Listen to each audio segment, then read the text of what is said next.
회사 문을 닫는 것보다 무서운 게 있습니다. 회사는 사라졌는데 빚이 대표님 집으로 따라오는 겁니다. 바로 연대보증 때문입니다. 법인 파산이 힘든 진짜 이유도, 법인 회생이 힘든 진짜 이유도 상담실 밖에서는 아무도 말해주지 않습니다. 제가 오늘 그 얘기를 하겠습니다.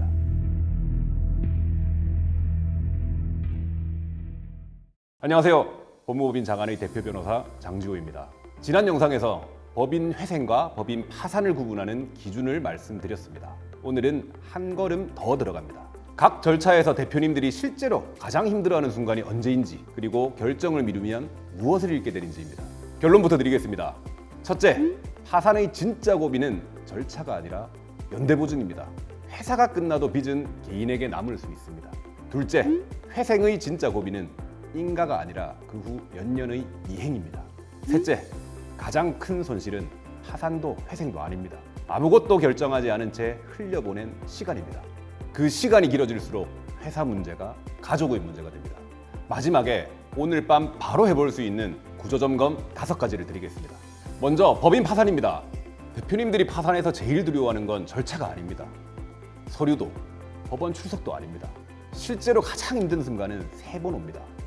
첫 번째는 직원들에게 말하는 날입니다. 10년을 같이 일한 직원에게 마지막 월급을 계산해주는 날. 그날을 대표님들은 몇 년이 지나도 기억하십니다.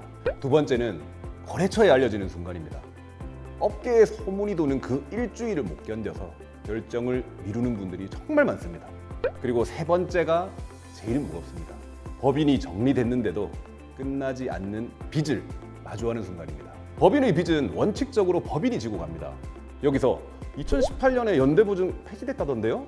하시는 분들이 계십니다. 절반만 맞습니다. 폐지된 건 신용보증기금이나 기술보증기금 같은 정책금융의 보증부 대출입니다. 그런데 상담실에서 채무목록 펼쳐보면 저축은행과 캐피탈대출, 시설리스, 법인카드, 거래처 물품대금 지급보증, 사업장 임대차, 여기에는 지금도 대표님 연대보증이 여전히 살아있습니다. 심지어 폐지된 보증도 자금을 약정된 용도 밖으로 쓰거나 기관 동의 없이 대표를 그만두면 되살아날 수 있습니다. 어려운 회사일수록 이익금융권 비중이 높죠. 그래서 막상 정리하려고 보면 연대보증이 없는 회사가 오히려 드뭅니다. 그리고 더 무서운 게 뭔지 아세요? 본인이 어디에 연대보증을 썼는지 모르는 대표님이 태반이라는 겁니다. 대출 받던 날 서명한 수십 장 서류 속에 한 줄이었으니까요. 작년에 저를 찾아오신 건축자재 유통회사 대표님이 계셨습니다. 법인비 9억 중에 캐피탈 대출과 거래처 지급 보증으로 잡힌 연대 보증이 무려 5억이었습니다. 그런데 대표님은 그중 절반은 본인이 보증을 쓴 줄도 모르고 계셨습니다. 법인 파산만 하면 끝나는 줄 알고 다른 곳에서 절차를 진행하셨는데 파산을 진행하면서 5억이 본인 앞으로 남아있다는 걸 아셨습니다. 그때부터 월급쟁이로 취업해서 5억을 마주하고 계시다가 저를 찾아오셨습니다. 만약 처음부터 설계했다면 어땠을까요? 법인 파산과 동시에 대표님 개인의 회생이나 파산을 함께 설계해서 회사 정리와 개인 정리를 한 번에 끝냈을 겁니다. 법인 파산은 회사 정리가 아니라 회사와 대표님 인생을 분리하는 작업입니다. 분리 설계 없이 회사만 정리하면 절반만 끝난 겁니다. 다음, 법인 회생입니다. 회생을 선택하신 대표님들이 가장 힘들어하는 순간은 인가 받는 날이 아닙니다. 바로 그 다음 날부터입니다. 3가지가 동시에 옵니다. 첫째, 절차 안에서의 자금입니다. 빚 독촉은 멈추지만 재료값과 급여는 멈추지 않습니다. 홈플러스가 2천억 문제로 폐지 결정까지 갔던 것처럼 절차 안에서 버틸 돈이 없으면 인가를 받고도 무너집니다. 둘째, 거래처의 눈빛이 달라집니다. 갑자기 현금 결제를 요구받고 납품 조건이 완전히 바뀝니다. 이 신뢰를 다시 쌓는데 보통 1년 이상 걸립니다. 셋째, 몇 년간의 긴축입니다. 회생 계획대로 변제하면서 회사를 운영한다는 건 대표님이 몇 년을 허리띠 졸라매고 법원에 성적표를 내는 생활이라는 뜻입니다. 이렇게 말씀드리면 그렇게 힘든데 왜 회생을 합니까? 라고 물으실 수 있습니다. 답은 딱 하나입니다. 그 힘든 몇 년이 끝나면 회사가 살아남기 때문입니다. 아까 그 힘든 순간들은 전부 끝이 있는 고통입니다. 그런데 지금부터 말씀드릴 고통은 끝이 없습니다. 제도를 쓰지 않고 버티면 어떻게 되는지 순서대로 말씀드리겠습니다. 이건 제가 상담실에서 수백 번 본 거의 예외가 없는 순서입니다. 처음에는 법인 대출을 돌려막습니다. 그 다음은 대표님 개인 카드와 개인 대출이 들어갑니다. 그 다음 은행이 기한이익 상실을 통보합니다. 대출 전액을 갚으라는 뜻입니다. 이때부터 압류도 시작됩니다. 법인 통장이 제일 먼저, 그리고 그 다음 연대보증을 타고 대표님 개인 통장과 집까지 옵니다.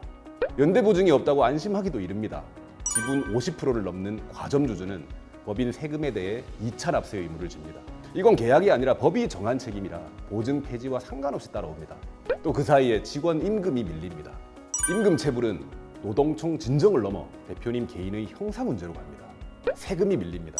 세금은 어떤 절차로도 쉽게 사라지지 않는 빚입니다. 그리고 마지막 단계, 배우자 명의로 대출을 받고 부모님 노후자금을 빌리고 아이 적금을 깹니다. 회사를 지키려던 선택이 가족의 식탁까지 올라오는 겁니다. 작년에 오신 두 분의 대표님을 비교해서 말씀드리겠습니다. 같은 제조업, 비슷한 빚, 비슷한 위기였습니다. 그런데 한 분은 1년 반을 버티다 오셨습니다. 오셨을 때는 이미 집이 경매로 넘어가 있었고 배우자분과는 별거 중이셨습니다. 그분이 하신 말씀이 변호사님, 저는 회사를 포기 못해서 버틴 건데 버틴 게 제가 됐네요. 이 말씀이었습니다. 저는 그 말을 부정할 수가 없었습니다. 또 다른 한 분 대표님은 임금이 밀리기 시작한 석 달째에 오셨습니다. 결과가 어땠을까요? 법인은 정리했지만 연대보증 문제를 개인회생으로 함께 설계해서 집을 지켰습니다. 가정도 그대로입니다. 지금은 직장에 다니시면서 재기를 준비하고 계십니다. 두 분의 차이는 능력도, 노력도, 빚의 크기도 아니었습니다. 저를 찾아온 시점 딱 하나였습니다. 결정을 미루는 것도 결정입니다. 버티는 건 전략일 수 있습니다. 하지만 계산 없는 버티기는 전략이 아니라 가장 비싼 선택입니다.